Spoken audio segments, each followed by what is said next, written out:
I studied Carnatic music in Chennai. Okay. So when I was there in the mid-'80s, you realize that your teachers never wrote anything down, you know. It was only at that time that people started to want to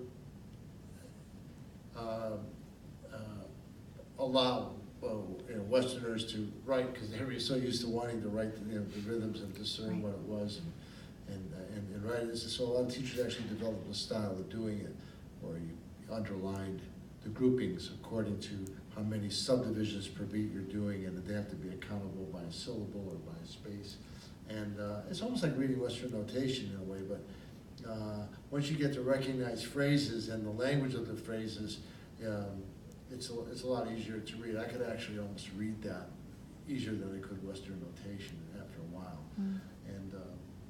But it's a lot of people take the classes that aren't necessarily in the conservatory, and some of the people who are not in the conservatory actually do a lot better, because maybe they were afraid to study music because of the notes and because of paper and because of certain kind of pedagogical teaching. Right. And they find out through speaking language of rhythm and learning how to keep cycle that they could break down some of the things that were keeping them from, they were embarrassed to maybe realize they thought they had no rhythm or they didn't have any sense of time.